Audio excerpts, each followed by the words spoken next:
வணக்கம் மக்களே, எல்லாரும் எப்படி இருக்கீங்க? நல்லா இருக்கேன். அது போல நீங்களும் நல்லா இருப்பீங்கன்னு தெரியும். நம்ம ஏற்கனவே பார்த்தீங்க அப்படின்னா ஒரு மைக்கை பற்றி நம்ம ஒரு அன்பாக்சிங் போட்டுருவோம். ஸோ அதே மாதிரி தான் இன்னைக்கு நம்ம இந்த ஒரு வீடியோவில் நம்ம பார்க்க போகிறது ஒரு அன்பாக்சிங் இல்லாமல் ஒரு ரிவ்யூ நம்ம பார்க்க போகிறோம். ஏற்கனவே பார்த்தீங்கன்னா ஒரு காலர் மைக் வந்து ஒரு அன்பாக்சிங் போட்டிருப்போம். ஸோ அந்த வீடியோவில் பார்த்தீங்கன்னா உங்களுக்கு ஒரு சிங்கிள் மைக் ஒன்று வரும், ஒரு அடாப்டர் ஒன்று வரும், அவ்வளோதான். மற்றபடி பார்த்தீங்கன்னா அதோடைய வாய்ஸ் குவாலிட்டி எல்லாமே சூப்பராக இருந்துச்சு. ஸோ அதேமாரி இந்த வீடியோவில் நம்ம பார்க்க போகிறது பார்த்தீங்க அப்படின்னா ஒரு டபுள் மைக்கு வித்து ஒரு சென்சார் அடாப்டரை பற்றி நம்ம இந்த வீடியோவில் ஒரு அன்பாக்சிங் இல்லாமல் ஒரு ஃபுல் ரிவ்யூவும் நம்ம பார்க்க போகிறோங்க. ஸோ இன்றைக்கி நம்ம பார்க்க போகிறது பார்த்தீங்க அப்படின்னா அதே K9 வயர்லெஸ் மைக்கை பற்றி தான் இன்றைக்கி நம்ம ஒரு ரிவ்யூ பார்க்க போகிறோம். அதாவது பார்த்தீங்க அப்படின்னா ஏற்கனவே நம்ம அந்த வீடியோவில் போட்டிருந்த மாதிரி அந்த வீடியோவில் பார்த்தீங்கன்னா நிறைய பேர் கேட்டிருந்த என்ன விஷயம் அப்படின்னு பார்த்தீங்கன்னா அந்த சார்ஜ் எவ்வளோ நேரம் போட முடியும், அதுமாதிரி சார்ஜ் போட்டு தொடர்ந்து எத்தனை மணி நேரம் நம்ம யூஸ் பண்ண முடியும், எல்லாமே நீங்கள் அந்த வீடியோவில் எல்லாருமே கமெண்ட் பண்ணியிருந்தீங்க. ஸோ அவங்களுக்குலாம் இந்த வீடியோவில் உங்களுக்கு நான் பதில் சொல்கிறேன். ரெண்டாவது பார்த்தீங்க அப்படின்னா இந்த மைக் நம்ம வாங்கியிருக்கோம் இல்லையா, ஸோ இந்த மைக் பார்த்தீங்க அப்படின்னா இதோடைய ரேட் பார்த்தீங்க அப்படின்னா அதாவது நான் ஆன்லைன்லேயோ அதுமாரி ஃப்ளிப்கார்ட், அமேசான் இதில் நம்ம பை பண்ணது கிடையாது.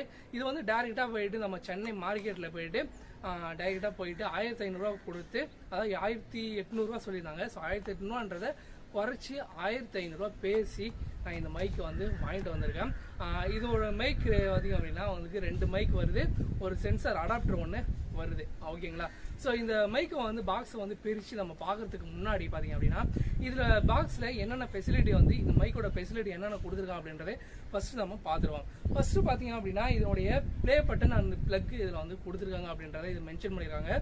ரெண்டாவது பார்த்தீங்க அப்படின்னா இந்த மைக்கை 20 மீட்டர்ஸ் அளவுக்கு நம்ம டிஸ்டன்ஸில் நம்ம இந்த மைக்கை யூஸ் பண்ண முடியும் அப்படி சொல்லிட்டு இதில் மென்ஷன் பண்ணியிருக்காங்க. அதே நம்ம பார்த்தீங்க அப்படின்னா நம்ம ஒரு மைக் அன்பாக்சிங் பண்ணியிருந்தோம் இல்லையா, ஸோ அந்த மைக் பார்த்தீங்கன்னா உங்களுக்கு சிங்கிள் மைக் வருது.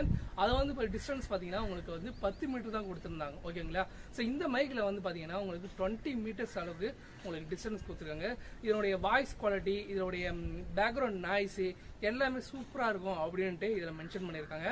மூணாவது பார்த்தீங்க அப்படின்னா இதோட ரேடியோ ஃபெசிலிட்டியும் இதில் கொடுத்துருக்காங்க. ஓகேங்களா? நாலாவது பார்த்தீங்க அப்படின்னா இதனுடைய டைமர், அதாவது இதனுடைய வாய்ஸ் குவாலிட்டி, அதுக்கப்புறம் டைமிங், அதாவது நம்ம எந்த அளவுக்கு நம்ம வாய்ஸ் கொடுத்து நம்ம பேசுகிறோமோ ஸோ அந்த அளவுக்கு வாய்ஸ் குவாலிட்டியும் பக்கவாக தரும் அப்படின்னு சொல்லிட்டு இதில் மென்ஷன் பண்ணியிருக்காங்க. அதுக்கப்புறம் இதனுடைய சென்சிட்டிவ், அதாவது இதனுடைய சென்சார் ஹையஸ்ட் லெவலில், அதாவது உங்களுக்கு உதாரணத்துக்கு பார்த்தீங்கன்னா அப்படின்னா பர் செகண்டில் உங்களுக்கு அந்த சென்சரை உங்களுக்கு கேப்சா கொடுத்து டப்புன்னு ஆப்ரேட் ஆகும் அப்படின்றத இதில் மென்ஷன் பண்ணியிருக்காங்க. ஸோ அவ்வளோதாங்க. அதுக்கப்புறம் பார்த்தீங்க அப்படின்னா பாக்ஸுக்கு முன்னாடி எதுக்கெல்லாம் யூஸ் பண்ணலாம் அப்படின்றத உங்களுக்கு கொடுத்துருக்காங்க. ஸோ இப்போ ஒரு வீடியோ நீங்கள் லைவாக பேசுகிறீங்க, ஒரு இன்ஸ்டாவில் நீங்கள் லைவாக போகிறீங்க அப்படின்னா ஸோ இந்த மைக்கை யூஸ் பண்ணிக்கலாம். ரெண்டாவது பார்த்தீங்க அப்படின்னா இதனுடைய இன்டர்வியூ, ஸோ நிறைய பேர் இன்டர்வியூ எடுப்பீங்க. ஸோ இன்டர்வியூ எடுக்கிறவங்களுக்கு ஒன்று, ஸோ கஸ்டமர் வந்திருக்காங்களே, ஸோ அவங்களுக்கு இன்டர்வியூ எடுக்க போகிறீங்க இல்லையா, அவங்களுக்கு ஒரு மைக் கொடுத்து நம்ம இந்த மைக்கை யூஸ் பண்ணிக்கலாம். ஸோ 2 மைக்கில் அதை யூஸ் பண்ணிக்கலாம். மூணாவது பார்த்தீங்கன்னா நீங்கள் ஒரு வீடியோ ஷார்ட் வீடியோ போடுறீங்க, இது பிளாக் பண்ணுறீங்க, இல்லாட்டி நீங்கள் ட்ராவல் போகிறீங்க, ஒரு ட்ராவல் வீடியோ ட்ராவல் சேனல் வச்சுருக்கீங்க, அப்படிங்களுக்கு இந்த மைக் ரொம்ப உபயோகமாக இருக்கும். சரி, ஓகேங்க. ஸோ இந்த பாக்ஸை நம்ம ஏற்கனவே பிரித்து எப்படியெல்லாம் யூஸ் பண்ணலாம், எப்படியெல்லாம் சார்ஜ் போட்டு எத்தனை மணி நேரம் சார்ஜ் ஏறுது, எத்தனை அளவுக்கு நம்ம சார்ஜ் போட்டு எத்தனை மணி நேரம் நம்ம இந்த மைக்கை யூஸ் பண்ணலாம், தொடர்ந்து யூஸ் பண்ணலாம் அப்படின்றத எல்லாமே தெளிவாக கரைச்சி குடிச்சிட்டு அதுக்கப்புறம் தான் நம்ம இந்த வீடியோவே மேக் பண்ணுறோம். சரி, ஓகேங்க. இந்த பாக்ஸ் பிரித்து பாக்ஸ்குள்ளே என்னென்ன இருக்குன்றத உங்களுக்கு டேரெக்டாக உங்களுக்கு காமிச்சிட்றேன். ஸோ நான் பாக்ஸ் பிரித்து பார்த்துட்டு இதில் அதாவது இது ஆப்பிள், அதுக்கப்புறம் ஆப்பிள் ஃபோனு, ஐபேடு யூஸ் பண்ணுறவங்களுக்கு இந்த பின் ரொம்ப உபயோகமாக இருக்கும். ஸோ அதேமாரி பார்த்தீங்கன்னா இந்த பின் எதுக்காக கொடுக்குறாங்க அப்படின்றதில்ல, 100% மட்டும்தான் ஆண்ட்ராய்டு மொபைல் தான் யூஸ் பண்ணிட்டு இருக்காங்க. ப்ளஸ் 30% ஆப்பிள், ஐபேட் அதுமாரி யூஸ் பண்ணிட்டு இருக்காங்க. ஸோ அந்த அளவுக்கு நம்ம கொடுக்குற இது இந்த ஆண்ட்ராய்டு யூஸ் பண்ணுறவங்களுக்கும் ஸோ கொஞ்சம் கொடுத்தா நல்லாயிருக்கும். அதேமாரி பார்த்தீங்கன்னா ஆண்ட்ராய்டு பின் கொடுத்தாலும் கொஞ்சம் உபயோகமாக இருக்கும். ஓகே, நான் இதை கீழே வச்சிட்றேன். ரெண்டாவது பார்த்தீங்க அப்படின்னா ஒரு மைக் ஒன்று கொடுத்துருக்காங்க. ஸோ ரெண்டாவது மைக் ஒன்று கொடுத்துருக்காங்க. ஓகேங்களா? 2 மைக் ஒன்று கொடுத்துருக்காங்க. மூணாவது பார்த்தீங்க அப்படின்னா ஸோ ஒரு சென்சார், ஒரு அடாப்டர் ஒன்று கொடுத்துருக்காங்க. இந்த அடாப்டர் பார்த்தீங்க அப்படின்னா உங்களுக்கு வந்து இதுலேயும் வந்து உங்களுக்கு சார்ஜ் பின் கொடுத்துருக்காங்க ஓகேங்களா. இதுவும் வந்து சார்ஜ் பண்ணியே ஆகணும். சார்ஜ் சி டைப் தான். ரெண்டாவது பார்த்தீங்கன்னா நான் உங்கள்கிட்ட நான் ஒன்று சொல்லிக்க வேண்டியது என்னன்னா சி டைப் உள்ளவங்க மட்டும்தான் வந்து இந்த மைக்கை வந்து யூஸ் பண்ண முடியும். ரெண்டாவது ஐஃபோன் ஐபேட் யூஸ் பண்ணுறவங்க இந்த மைக்கை வந்து யூஸ் பண்ண முடியும். ஓகே, அடுத்தது பார்த்தீங்க அப்படின்னா இந்த மைக்கில் வந்து ஒரு மைக்கு ரெண்டு மைக்குக்கும் பார்த்தீங்க அப்படின்னா வந்து உங்களுக்கு சார்ஜ் போடுறதுக்கான சி டைப் அடாப்டர் ஒன்று கொடுத்துருக்காங்க ஓகேங்களா. ஸோ சைடில் உங்களுக்கு கொடுத்துருப்பாங்க. அதேமாரி வந்து நம்ம காலரில் மாட்டிக்கிறதுக்கு ஒரு கிளிப் ஒன்று, அதே நீங்கள் வந்து பேக் சைடில் பார்த்தீங்க அப்படின்னா உங்களுக்கு ஒரு பட்டன் கொடுத்துருப்பாங்க. ஆனால் பவர் வந்து ஆன் ஆர் ஆஃப் ரெண்டு அந்த பட்டனுக்கு ஒன்று கொடுத்துருப்பாங்க. முன்னாடி வந்து உங்களுக்கு சென்சார் கொடுத்துருப்பாங்க. ஓகேங்க, இதை நம்ம பார்த்துட்டோம் இல்லையா. ஸோ இந்த மைக்கை வந்து நம்ம செக் பண்ணோம் இல்லையா. ஸோ இந்த மைக்கை வந்து எவ்வளோ டிஸ்டன்ஸுக்கு நம்ம நின்று பேசினா இதனுடைய வாய்ஸ் குவாலிட்டி எப்படி இருக்குன்றத நம்ம இப்போ செக் பண்ணி பார்த்துருவோம். ஓகேங்க மக்களே, இப்போ நம்ம வந்து ஒரு கையில் வந்து நம்ம சென்சார் வச்சுருக்கோம். அடுத்தது பார்த்தீங்கன்னா 2 மைக் இருக்குது. ஸோ இந்த மைக்கை வந்து எப்படி ஆன் பண்ணோம் அப்படின்னா இந்த பட்டன் இருக்கு இல்லையா. ஸோ இந்த பட்டன் இருக்கும்போது இந்த பட்டனை வந்து லாங் ப்ரெஸ் பண்ணோம் அப்படின்னா உங்களுக்கு வந்து இங்கே வந்து உங்களுக்கு வந்து க்ரீன் கலர் லைட் வந்து தெரியும் ஓகேங்களா. இப்போ வந்து மைக் வந்து ஆனில் இருக்குது ஓகேங்களா. அதேமாரி நான் இந்த மைக்கு வந்து நான் ஆன் பண்ணிடுறேன் ஓகேங்களா. ஸோ க்ரீன் கலர் லைட் ஏறிதா. இப்போ வந்து 2 மைக்கும் வந்து ஆனில் இருக்குது ஓகேங்களா. இப்போ இந்த அடாப்டரை வந்து நம்ம வந்து மொபைல் இன்சர்ட் பண்ண போகிறோம்.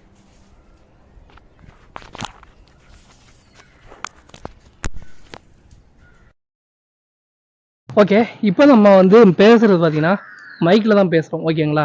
இப்போ வந்து நான் எந்த அளவுக்கு நான் டிஸ்டன்ஸை வந்து நான் மெயின்டைன் பண்ணுறேன்னு நீங்களே பாருங்கள். இப்போ நான் மைக்கை வந்து நான் கிட்ட எடுத்துகிட்டு போகிறோம். ஸோ இப்போ கிட்ட எடுத்துகிட்டு போகும்போது உங்களுக்கு வாய்ஸ் நாய்ஸ் வந்து உங்களுக்கு எல்லாமே வந்து கொஞ்சம் குறைன்னு கொஞ்சம் வாய்ஸ் ஹெவியாக உங்களுக்கு கேட்கும். அதையும் நம்ம வந்து மைக் அப்படியே கிட்ட அப்படியே கொஞ்சம் தூரமாக எடுத்துகிட்டு போகும்போது உங்களுக்கு வாய்ஸ் அந்த கிளியரன்ஸ் வந்து உங்களுக்கு சூப்பராகவே கிடைக்கும் ஓகேங்களா. ஸோ எந்த அளவுக்கு நம்ம வந்து இந்த மைக்கை வந்து எந்த அளவுக்கு நம்ம டவுனில் வச்சு நம்ம வாய்ஸ்க்கும் நம்ம வாய்க்கும் நம்ம வந்து இந்த மைக் டிஸ்டன்ஸுக்கும் எந்த அளவுக்கு நம்ம கிட்ட வச்சு நம்ம பேசுகிறோமோ அந்த அளவுக்கு உங்களுக்கு வாய்ஸ் வந்து சூப்பராக கேட்கும். அதே பார்த்தீங்க அப்படின்னா இந்த மைக்கு பார்த்தீங்க அப்படின்னா உங்களுக்கு வந்து டிஸ்டன்ஸ் இருக்கு இல்லையா. ஸோ உங்களுக்கு 10 மீட்டர் 20 மீட்டர் வரைக்கும் வந்து இந்த மைக் வந்து உங்களுக்கு சப்போர்ட் ஆகும் அப்படின்னு சொல்லியிருக்காங்க. ஸோ எந்த அளவுக்கு நான் வந்து பேக் சைட் நான் போகிறேன்றதும் பார்த்துக்கோங்க. இப்போ பார்த்தீங்க அப்படின்னா நான் வந்து 10 மீட்டர் அளவுக்கு வந்து நம்ம வந்து டிஸ்டன்ஸில் இருக்கும். ஸோ கேமராவும் எனக்கும் பார்த்தீங்க அப்படின்னா 10 மீட்டர் வந்து டிஸ்டன்ஸ் இருக்கும். அதே நான் வந்து இன்னும் நான் பின்னாடி போகிறேன். ஸோ இப்போ பார்த்தீங்க அப்படின்னா என்னுடைய டிஸ்டன்ஸ் பார்த்தீங்க அப்படின்னா உங்களுக்கு 15 மீட்டர் கிட்ட. ஸோ இந்த டேங்க் இருக்கு இல்லையா. ஸோ இந்த டேங்குக்கும் அந்த கேமராவுக்கும் நம்மளுடைய கேமராவுக்கும் பார்த்தீங்கன்னா 15 மீட்டர் அளவுக்கு உங்களுக்கு டிஸ்டன்ஸ் இருக்கும் ஓகேங்களா. ஸோ இதனுடைய வாய்ஸ் எப்படி இருக்குன்றதை நீங்களே இப்போ இதை வச்சு நீங்கள் தெளிவாக புரிஞ்சுக்கலாம். இப்போ பார்க்குறது பார்த்தீங்கன்னா நம்ம வந்து எவ்வளோக்கு எவ்வளோ ஸ்லோவாக நம்ம பேசுகிறோமோ அந்த வாய்ஸ் எப்படி கேட்குறதுன்றதை நீங்கள் பாருங்கள். ஸோ எவ்வளோ ஸ்லோவாக பேசுகிறோன்னு மட்டும் பாருங்கள். Hello hello hello mike testing 1 2 3 இப்போ உங்களுக்கு தெரியும். ஸோ உங்களுக்கு வந்து நான் எந்த அளவுக்கு நான் வந்து மெதுவாக பேசுகிறேன் அப்படின்றத உங்களுக்கு இதுலேயே உங்களுக்கு புரிஞ்சிருக்கும். உங்களுக்கு வந்து பார்த்தீங்கன்னா இப்போ வந்து நம்ம வந்து மைக்கு 2 மைக்கு நான் ஆஃப் பண்ணிடுறேன். சார் 2 மைக்கு நான் வந்து ஆஃப் பண்ண போகிறேன். ஸோ இந்த மைக்கை வந்து ஓகே, இந்த மைக்கை வந்து நான் ஆஃப் பண்ணிட்டேன் ஓகேங்களா. அதேமாரி நான் இந்த மைக்கு நான் உங்களுக்கு ஆஃப் பண்ணுறேன்.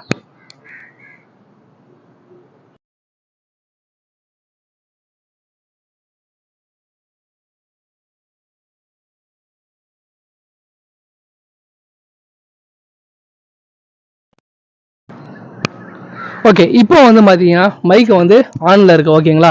ஸோ இந்த மைக்கை வந்து ஆஃபில் இருக்குது. நான் கையில் வச்சுருக்கிறது மைக்கு வந்து ஆனில் இருக்குது. இதுலேயே நான் வந்து உங்களுக்கு புரிஞ்சிருக்கும். ஸோ எந்த அளவுக்கு இதனுடைய வாய்ஸ் குவாலிட்டி எப்படி இருக்குன்றத இதை வச்சே நீங்கள் புரிஞ்சுப்பீங்க. ஓகே மக்களே, இந்த மைக்கோடைய quality, voice quality, background noise எப்படி இருந்துச்சு அப்படின்றத இந்த வீடியோ பார்த்து நீங்கள் வந்து நல்லாவே தெரிஞ்சிருப்பீங்கன்னு நினைக்கிறேன். ஸோ அதுமாரி பார்த்தீங்க அப்படின்னா இந்த மைக்கை வந்து இப்போ நம்ம வந்து ஆன் பண்ணி தான் இப்போ நம்ம பேசிட்டு இருக்கோம். ஸோ இதனுடைய வாய்ஸும் வந்து எவ்வளோ சூப்பராக இருக்குன்றத நீங்கள் வந்து இதை வச்சு நீங்கள் முடிவு பண்ணிக்கலாம். ரெண்டாவது பார்த்தீங்க அப்படின்னா நிறைய பேர் வந்து பார்த்தீங்கன்னா இந்த சார்ஜ் வந்து எவ்வளோ நேரத்துக்கு சார்ஜ் பண்ணால் எவ்வளோ நேரத்துக்கு நம்ம யூஸ் பண்ணலாம், அதுமாதிரி எத்தனை மணி நேரம் வந்து நம்ம சார்ஜ் போடணும் அப்படின்றது நிறைய பேர் கேட்டிருந்தீங்க. அதாவது இந்த சார்ஜ் பண்ணுறது பார்த்தீங்கன்னா உங்களுக்கு வந்து ஒரு மைக்கு பார்த்தீங்க அப்படின்னா கிட்டத்தட்ட உங்களுக்கு 1.5 மணி நேரம் ஆகுது. சரி ஓகேங்களா. ஸோ அதே வந்து நம்ம 2 மைக்கு நம்ம சார்ஜ் பண்ணோம் அப்படின்னா உங்களுக்கு 3 மணி நேரம். இது அது இல்லாமல் நம்ம வந்து சென்சர் அடாப்டருக்கும் நம்ம வந்து சார்ஜ் பண்ணோம். ஸோ அதுக்கு நம்ம வந்து எடுத்துக்க வேண்டிய நேரம் பார்த்தீங்க அப்படின்னா உங்களுக்கு 1 ஹவர் கிட்டத்தட்ட பார்த்தீங்கன்னா 4 மணி நேரம் ஆகுது. ஸோ இந்த 4 மணி நேரம் நீங்கள் எடுத்துக்கிங்க அப்படின்னா உங்களுக்கு வந்து இந்த 2 மைக்கு வித் இந்த சென்சார் அடாப்டரையும் வந்து நீங்கள் சார்ஜ் பண்ணீங்க அப்படின்னா உங்களுக்கு 4 மணி நேரம் ஆகுது. இந்த 4 மணி நேரம் நம்ம நீங்கள் சார்ஜ் பண்ணீங்க அப்படின்னா உங்களுக்கு வந்து தொடர்ந்து யூஸ் பண்ணுறது பார்த்தீங்கன்னா உங்களுக்கு கிட்டத்தட்ட 4 மணிலேருந்து 5 மணி நேரம் வரைக்கும் வந்து நீங்கள் வந்து இந்த மைக்கை வந்து யூஸ் பண்ணலாம். ரெண்டாவது விஷயம் பார்த்தீங்க அப்படின்னா இந்த மைக் வந்து ஃபுல் அண்ட் ஃபுல் பார்த்தீங்கன்னா மேட் இன் சைனா மட்டும் தான். ஸோ இந்தியாவில் மேக் பண்ணுறது கிடையாது. ஃபுல் அண்ட் ஃபுல் மேனுஃபேக்சர் எல்லாமே வந்து பார்த்தீங்கன்னா நம்ம சைனால தான் பண்ணுறது. ஸோ இந்த மைக்கோட ஃபெசிலிட்டி என்ன அப்படின்னு பார்த்தீங்கன்னா டோட்டல் பார்த்தீங்கன்னா இந்த மைக்கை வந்து சில பேருக்கு வந்து யூஸ் பண்ணும்போது இந்த மைக்கு வந்து திடீர்னு நடுவில் வந்து ஏதாவது போயிடுமோ, இல்லை சென்சார் போயிடுமோ, இல்லை மைக் வந்து உடனே கேட்காம போயிடுமோ அப்படின்னு சொல்லிட்டு நிறைய பேருக்கு வந்து ஒரு கொஸ்டின் இருக்கும். ஸோ அவங்களுக்குலாம் சொல்ல வரும்போது என்ன அப்படின்னு பார்த்தீங்கன்னா இந்த மைக் பார்த்தீங்கன்னா நீங்கள் வச்சுக்கிறதெல்லாம் பொறுத்து இருக்கு. அதாவது திடீர்னு பார்த்தீங்க அப்படின்னா மைக்கை வந்து திடீர்னு யாராவது கீழே போட்டாலும் சரி, இல்லை தண்ணியில் விழுந்துச்சோ அப்படின்னாலும் சரி, உங்களுக்கு டோட்டலாக மைக் வந்து சுத்தமாக ஆப்ரேட் ஆகாது. ஏன் அது நம்ம வந்து கையில் நம்ம திடீர்னு நம்ம யூஸ் பண்ணியிருக்கும் போது திடீர்னு நம்ம கீழே போட்டால் கூட சென்சார் போயிடும். ஸோ அவ்வளோதான், இந்த மைக்கை வந்து எதுக்கும் ஆகாது. ரெண்டாவது பார்த்தீங்க அப்படின்னா நம்ம வந்து இந்த மைக்கை வந்து எந்த அளவுக்கு நம்ம வந்து அழகா வந்து பராமரிச்சு அழகாக நம்ம கீழே போடாமல் சேஃப்டியாக நம்ம யூஸ் பண்ணுறோமோ, ஸோ அந்த அளவுக்கு வந்து நம்ம யூஸ் பண்ணலாம். அதேமாதிரி பார்த்தீங்கன்னா நிறைய பேர் வந்து சார்ஜ் பண்ணும்போது ஒரு தப்பு என்ன பண்ணுறீங்க அப்படின்னா திடீர்னு வந்து நம்ம ஃபுல் சார்ஜ் நம்ம போட்டு நம்ம யூஸ் பண்ணிட்டு இருக்க பதிலாக பாதி சார்ஜ் இருக்கும்போது அந்த பாதி சார்ஜர் இருக்கும்போது நம்ம திடீர்னு மறுபடியும் எடுத்துகிட்டு போயிட்டு நம்ம சார்ஜ் பண்ணுறோம் இல்லையா. ஸோ அந்தமாதிரி சார்ஜ் பண்ணுறத கொஞ்சம் தவிர்த்தா நல்லா இருக்கு. ஏன்னா பார்த்தீங்கன்னா இப்போ வந்து 1 வருஷம் வர வேண்டிய மைக்கு வந்து உங்களுக்கு 6 மாதம் தான் வரும். அதே நீங்கள் வந்து 2 வருஷம் வர மைக்கு உங்களுக்கு 1 வருஷம் தான் வரும். ஸோ அதனால நான் சொல்றது என்ன அப்படின்னா உங்களுக்கு சார்ஜ் இறங்குச்சு அப்படின்னா டோட்டலாக வந்து சார்ஜ் ஃபுல்லாக டவுன் ஆயிடுச்சு அப்படின்னா பட்சத்தில் நீங்கள் வந்து இந்த சார்ஜை போட்டு நீங்கள் யூஸ் பண்ணிக்கலாம். ஸோ அதுமாரி நீங்கள் யூஸ் பண்ணிக்க முடியும்போது இதோட லைஃப் வந்து 1 வருஷம்ன்றது 2 வருஷம் வரும். ஸோ அவ்வளோதான் மக்களே. ஸோ அதுக்கப்புறம் பார்த்தீங்கன்னா நம்ம வந்து இந்த மைக்கு பார்த்தீங்கன்னா ஏதாவது ஒரு தகவலோ ஏதாவது உங்களுக்கு ஏதாவது டவுட்டே இருந்துச்சு அப்படின்னா நம்ம இன்ஸ்டாகிராம் பேஜை வந்து நீங்கள் ஃபாலோ கொடுத்துக்கோங்க. கண்டிப்பாக வந்து இன்ஸ்டாகிராம் பேஜில் வந்து நீங்கள் மெசேஜ் பண்ணி அப்படின்னா கண்டிப்பாக எல்லாருக்குமே வந்து நான் வந்து ரீப்ளை கொடுக்க நான் தயாராக இருக்கேன். இதை பார்த்தீங்கன்னா மைக்கை பார்த்தீங்கன்னா ஏதாவது ஒரு டீட்டெயிலோ ஏதாவது சந்தேகமோ ஏதாவது இருந்துச்சு அப்படின்னா கண்டிப்பாக வந்து நம்ம இன்ஸ்டாகிராம் பேஜை ஃபாலோ கொடுத்து நம்ம இன்ஸ்டாவிலையும் நீங்கள் வந்து கொஸ்டின் கேட்கலாம். எல்லாருக்கும் வந்து நான் ரீப்ளை பண்ண தயாராக இருக்கேன். அதேமாதிரி நம்ம வந்து இன்ஸ்டா பேஜை வந்து ஃபாலோ கொடுக்காங்க, இப்போயே ஃபாலோ கொடுத்துக்கோங்க. முக்கியமாக ஃபாலோ கொடுத்துட்டு ஆளுங்கிற நோட்டிஃபிகேஷனும் கொடுத்து வச்சுக்கோங்க. ஓகே மக்களே. ஸோ இந்த வீடியோ உங்களுக்கு ரொம்ப பிடிச்சிருக்குன்னு நினைக்கிறேன். ஸோ இந்த வீடியோ பிடிச்சிருந்தா லைக் பண்ணுங்க, ஷேர் பண்ணுங்க, மறக்காம நம்ம சேனலை சப்ஸ்கிரைப் பண்ணிட்டு பெல் பட்டன் கிளிக் பண்ணி ஆளுங்கிற நோட்டிஃபிகேஷன் கொடுத்து வச்சுக்கோங்க. அதுமாதிரி நம்ம இன்ஸ்டாகிராம் பேஜ் லிங்க்கும் நான் வந்து நான் கீழே டிஸ்கிரிப்ஷனில் கொடுத்துருக்கேன். ஸோ வேணுங்க செக் பண்ணி பாருங்க. ஓகே மக்களே. ஸோ நெக்ஸ்ட் வீடியோல ஒரு இன்ட்ரெஸ்டிங் வீடியோல ஒரு டிராவல் அப்படின்னா ஒரு டூரிஸ்ட் பிளேஸ் சந்திக்கிற மக்களே. பாய் மக்களே, பாய்.